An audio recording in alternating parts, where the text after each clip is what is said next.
എല്ലാ കൂട്ടുകാർക്കും പുതിയൊരു വീഡിയോയിലേക്ക് സ്വാഗതം. എൻ്റെ കുക്കിങ്ങും ദിനചര്യകൾക്കുമൊപ്പം നിങ്ങൾക്ക് ഉപകാരപ്പെടുന്ന ചില അറിവുകൾ പങ്കുവെക്കാനാണ് ഈ വീഡിയോ. പറയുന്ന കാര്യങ്ങൾ മാത്രം ശ്രദ്ധിക്കുക. വിഷ്വൽസ് ശ്രദ്ധിക്കേണ്ടതില്ല. എഡ്യൂക്കേഷണൽ പർപ്പസ് മാത്രം ഉദ്ദേശിച്ചുള്ള ഈ വീഡിയോ കല്യാണം കഴിച്ചവർ മാത്രം കാണാൻ ശ്രമിക്കുക. വീഡിയോ ഉപകാരപ്രദമാണ്, മറ്റുള്ളവരും അറിയേണ്ടതാണ് എന്ന് തോന്നുന്നുവെങ്കിൽ ഷെയർ ചെയ്ത് സപ്പോർട്ട് ചെയ്യാൻ മടിക്കരുത്. അപ്പോൾ നമുക്ക് വീഡിയോയിലേക്ക് കടക്കാം. ഓറൽ സെക്സ് ചെയ്യുമ്പോൾ ശ്രദ്ധിക്കേണ്ട ചില കാര്യങ്ങളുണ്ട്. ഇവ ശ്രദ്ധിക്കുകയാണെങ്കിൽ നിങ്ങൾക്ക് അപകടം ഒഴിവാക്കാമെന്നാണ് പറയപ്പെടുന്നത്. ഇതേക്കുറിച്ചാണ് ഈ വീഡിയോയിൽ നിങ്ങൾക്കായി ഷെയർ ചെയ്യുന്നത്. അപ്പോൾ അധികം വൈകിക്കാതെ നമുക്ക് വീഡിയോയിലേക്ക് കടക്കാം. ലൈംഗിക ബന്ധത്തിൽ ഓറൽ സെക്സിനുള്ള പ്രാധാന്യം വളരെ വലുതാണ്. എന്നാൽ ഓറൽ സെക്സിൽ ഒളിഞ്ഞിരിക്കുന്ന ചില അപകടങ്ങളെക്കുറിച്ച് പലർക്കും അറിയില്ല. ലോക ആരോഗ്യ സംഘടന തന്നെയാണ് ഇക്കാര്യവും വ്യക്തമാക്കുന്നത്. ഓറൽ സെക്സ് അപകടകരമായ അണുബാധയെ ഉണ്ടാക്കുന്നുണ്ട്. അതായത് ബാക്ടീരിയ കാരണമുണ്ടാകുന്ന അണുബാധ. ഇതിനെ ഗൊണേറിയ എന്ന് അറിയപ്പെടുന്നു.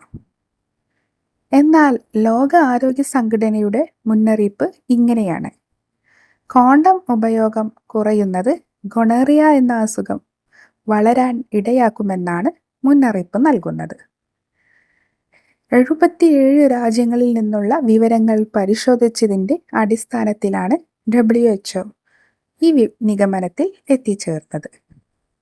ഗൊണേറിയ എന്ന അണുബാധ ഒട്ടും ചികിത്സ സാധ്യമല്ലാത്ത 3 കേസുകൾ അഥവാ ജപ്പാൻ, ഫ്രാൻസ്, സ്പെയിൻ എന്നീ രാജ്യങ്ങളിൽ നിന്നും റിപ്പോർട്ട് ചെയ്തിട്ടുണ്ടെന്നാണ് പറയപ്പെടുന്നത്.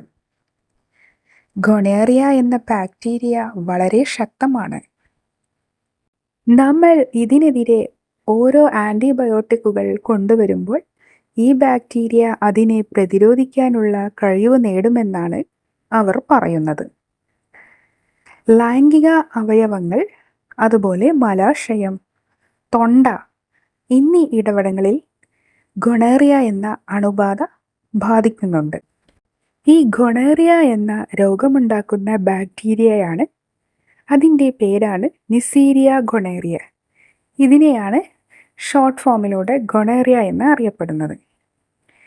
ഇത് കൂടുതലും ഉണ്ടാകാൻ സാധ്യത വരുന്നത് സുരക്ഷിതമല്ലാത്ത വജൈനൽ അല്ലെങ്കിൽ ഓറൽ അല്ലെങ്കിൽ ആനൽ സെക്സിലൂടെയാണ് ഈ രോഗം കൂടുതലായും പകരുക. ലൈംഗിക അവയവങ്ങളിൽ നിന്നും കട്ടിയുള്ള പച്ചയോ അല്ലെങ്കിൽ മഞ്ഞ നിറത്തിലോ ഉള്ള സ്രവം പുറത്തേക്ക് വരിക, അതുപോലെ മൂത്രമൊഴിക്കുമ്പോൾ വേദന തുടങ്ങിയവയാണ് ഇത്തരം അണുബാധയുടെ ലക്ഷണങ്ങളായി കണ്ടുവരുന്നത്. അപ്പോൾ ഇത് പ്രത്യേകം ശ്രദ്ധിക്കേണ്ടതാണ്.